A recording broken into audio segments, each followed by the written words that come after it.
Hey everybody, मैं हूं राहुल और आप देख रहे हैं मिशन कंपटीशन। दोस्तों, आज के जो सेशन है काफ़ी इंपॉर्टेंट होने वाला है उन सब के लिए जिन्होंने Bihar SSC mains, Bihar SI mains qualify किया है और एनटीपीसी ग्रुप डी में जो सम्मिलित होने वाले हैं, क्योंकि ये हमने मिक्स्ड क्वेश्चन जीएस जीके का मिक्स्ड क्वेश्चन का हम सीरीज लेके आए हैं जो आपके लिए बहुत इंपॉर्टेंट हो रहा है। और हम सिर्फ 10 क्वेश्चन हमने संकलित किया है इस सीरीज में, तो आप 10 क्वेश्चन ही मत समझें, हमने हर एक क्वेश्चन को डिटेल में बताया है और हर एक क्वेश्चन से आपके 2-3 क्वेश्चन अराइज होंगे। दैट मीन्स ये 10 क्वेश्चन नहीं है, कम से कम इस 10 क्वेश्चन से आपके 20-25 क्वेश्चन रेडी हो जाएंगे। तो बिना स्किप किए वीडियो आखिरी तक देखिएगा। आज का जो फर्स्ट क्वेश्चन है, यस, हमारा फर्स्ट क्वेश्चन है, आधुनिक पेंसिल का आविष्कार पहले कहाँ हुआ था। यहाँ समझने वाली बात है, कंफ्यूज नहीं होना है, पेंसिल वर्ड का इस्तेमाल हुआ है, पेंसिलिन नहीं है।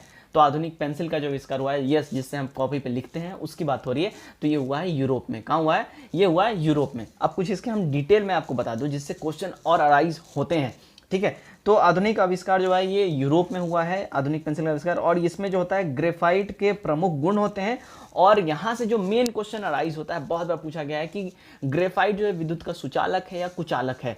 तो ग्रेफाइट बहुत रिच सोर्स है, ये विद्युत का ये सुचालक है, हमेशा ये ध्यान रखेंगे आप लोग, विद्युत का ये सुचालक है। और ग्रेफाइट में जो है, ग्रेफाइट का अपेक्षित घनत्व जो है कितना होता है, वो 2.2 होता है। ये भी क्वेश्चन बहुत बार आया है, ग्रेफाइट का अपेक्षित घनत्व 2.2 होता है। और एक क्वेश्चन बहुत बार पूछा जाता है कि हीरा और ग्रेफाइट दोनों कार्बन का सोर्स है, बहुत इंपॉर्टेंट कार्बन का सोर्स है। तो हीरा और ग्रेफाइट में अंतर क्या है, इसको हम कैसे डिफरेंस करेंगे कि क्या इन दोनों में मेजर डिफरेंस है। तो इसमें जो मेजर डिफरेंस है वो ये है कि हीरा में कार्बन sp3 एवं ग्रेफाइट में कार्बन sp2 के फॉर्म में प्रसारित होता है। तो ये बहुत इंपॉर्टेंट डिफरेंस है, ये आप लोग हमेशा याद रखेंगे। चलिए नेक्स्ट क्वेश्चन की ओर बढ़ते हैं। तो हमारे इस फर्स्ट क्वेश्चन से 3 क्वेश्चन आपके बन गए। चलिए नेक्स्ट क्वेश्चन की ओर हम बढ़ते हैं। हमारा नेक्स्ट क्वेश्चन है, यस, जलीकट्टू क्या है। जलीकट्टू क्या है? तो ये बहुत ही इंपॉर्टेंट क्वेश्चन है और अभी 2 साल पहले के आसपास ये न्यूज में भी काफी ट्रेंड किया है। तो जलीकट्टू क्या है? तो जलीकट्टू जो है ये एक सांड को जो है वश में करने वाला लोकप्रिय खेल है। अब देखिए न्यूज में क्यों ट्रेंड हुआ था, यहाँ पे ये समझिए, इससे एक और आपका क्वेश्चन बन जाता है। तो जलीकट्टू जो है, सबसे पहला बात, ये कहाँ का खेल है, कहाँ पे खेला जाता है? तो जलीकट्टू खेला जाता है तमिलनाडु में, ठीक है। और अभी रिसेंटली क्या हुआ है ना, सुप्रीम कोर्ट जो है, उच्चतम न्यायालय जो है, जलीकट्टू पे इन्होंने बैन कर दिया है। क्यों बैन किया है? मानवीय आधार पर इन्होंने इस पे रोक लगा दी है, क्योंकि ये काफी एक तरीके का हिंसक खेल है, इसलिए इस पे अब जो है बैन लगा दिया गया है, ठीक है। चलिए नेक्स्ट क्वेश्चन की ओर हम मूव करेंगे। नेक्स्ट क्वेश्चन है हमारा, यस, पृथ्वी की पपड़ी में सबसे पुरानी चट्टान जो ज्वालामुखी विस्फोट में बाहर आ जाती है और कठोर चट्टान का रूप ले लेती है, जिन्हें कहा जाता है क्या? तो जब ज्वालामुखी विस्फोट होता है और उसमें से जो लावा निकलता है और जब वो आके जम जाता है, ठंडा होकर जब वो जमता है, जब लावा बहता है और जब पृथ्वी के भूप्रकृति पे आके वो जम जाता है, तो वो क्या, उसको मतलब किस रूप में वो जाना जाता है, उसको क्या बोला जाता है, कौन से पत्थर के रूप में वो जाना जाता है? तो ये जाना जाता है हमारे इग्नस यानी अग्नेय चट्टान, इग्नस रॉक्स के रूप में ये जाना जाता है। और ये जो है पृथ्वी से सबसे पुरानी चट्टानें ज्वालामुखी विस्फोट से बाहर आती है और ये लावा के रूप में बाहर आती है और फिर जम के अग्नेय चट्टान के रूप में ये बन जाती है, ठीक है। चलिए नेक्स्ट क्वेश्चन की ओर हम मूव करेंगे। तो हमारा नेक्स्ट क्वेश्चन है, America green building council USGBC द्वारा विकसित लोकप्रिय वातावरण सुरक्षित इमारत प्रमाणीकरण कार्यक्रम को क्या कहा जाता है? तो इसको कहा जाता है, ऑप्शन नंबर बी, ऊर्जा और पर्यावरण डिजाइन में नेतृत्व, ठीक है। इसको कहा जाता है ऊर्जा और पर्यावरण डिजाइन में नेतृत्व, यानी कि इसका शॉर्ट फॉर्म हो गया लीड, ठीक। चलिए नेक्स्ट क्वेश्चन की ओर हम मूव करेंगे।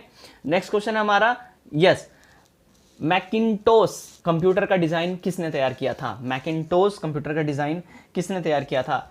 तो ये तैयार किया था एप्पल ने। मैकिन्टोश कंप्यूटर का डिजाइन एप्पल ने तैयार किया था। अब देखिए, एप्पल जो है अमेरिका का ये कंपनी है, ये बहुत बार पूछा गया है, एप्पल किस ओरिजिन, कहाँ का ये कंपनी है, किस देश का ये कंपनी है? तो ये अमेरिकी कंपनी है। और एप्पल कंपनी के संस्थापक कौन है? बहुत बार ये पूछा गया है और बहुत फेमस वो इंसान भी है। तो एप्पल कंपनी के संस्थापक है स्टीव जॉब्स, ठीक है, हमेशा आप लोग याद रखेंगे, स्टीव जॉब्स इसके संस्थापक है। और IBM भी पूछा जाता है, IBM क्या है? तो IBM भी एक कंप्यूटर कंपनी है, ठीक है। चलिए नेक्स्ट क्वेश्चन की ओर हम मूव करेंगे। नेक्स्ट क्वेश्चन हमारा क्वेश्चन नंबर 6, बेनजीर भुट्टो कौन थी? बेनजीर भुट्टो कौन थी? ये हमारा क्वेश्चन है कि बेनजीर भुट्टो कौन थी? पाकिस्तान की दूसरी प्रधानमंत्री, पाकिस्तान की 5वीं राष्ट्रपति, पाकिस्तान की 8वीं राष्ट्रपति और पाकिस्तान की 11वीं प्रधानमंत्री।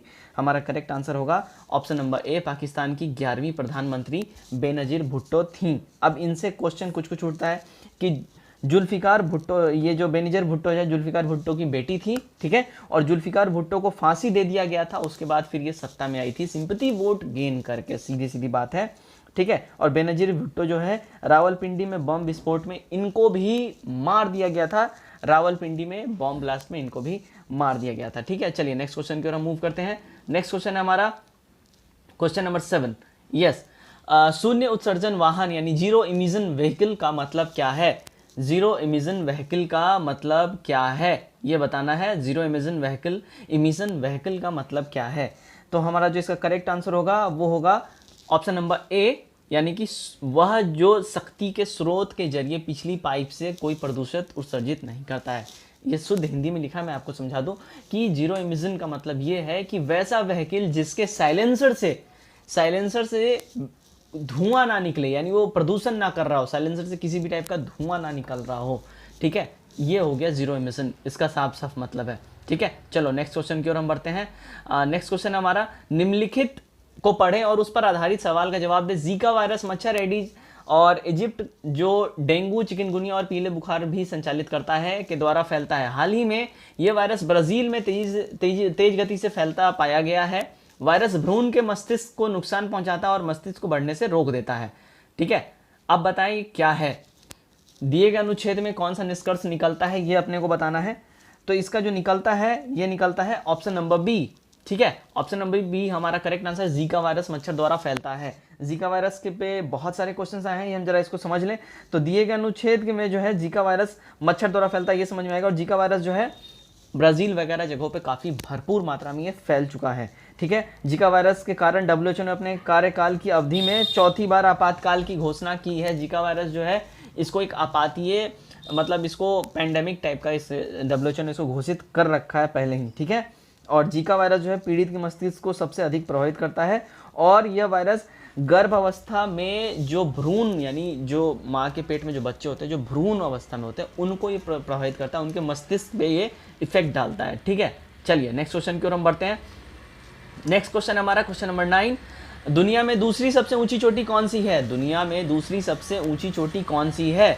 तो हमारा करेक्ट आंसर इसका होगा, दुनिया की जो दूसरी सबसे ऊंची चोटी है वो है K2, ठीक है। और K2 कहाँ पाया जाता है? तो K2 भाई पाया जाता है कहाँ? ये भारत में पाया जाता है। दुनिया में माउंट एवरेस्ट के बाद ये सेकंड लार्जेस्ट चोटी है K2, और भारत की सबसे ऊंची चोटी है K2, ठीक है।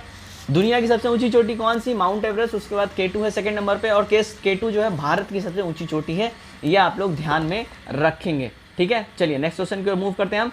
अब देखिए यहाँ नेक्स्ट क्वेश्चन है, सल्फर ने अपना नाम किस भाषा से लिया है? सल्फर ने अपना नाम किस भाषा से लिया है ये बताना है। तो ये जो है सल्फर ने अपना जो भाषा से नाम लिया है, यानी कि सल्फर का किस भाषा के ऊपर नाम पड़ा है ये बताना है। तो सल्फर का जो नाम पड़ा है वो लैटिन लैंग्वेज पे, लैटिन शब्द पे इसका नाम सल्फर पड़ा है, ठीक है। तो दोस्तों ये था आज का हमारा 10 क्वेश्चन का सीरीज। उम्मीद करता हूँ वीडियो आप लोग पसंद आया। वीडियो अगर पसंद आया तो वीडियो को लाइक करें, चैनल को सब्सक्राइब करें और वीडियो को ज़्यादा शेयर करें।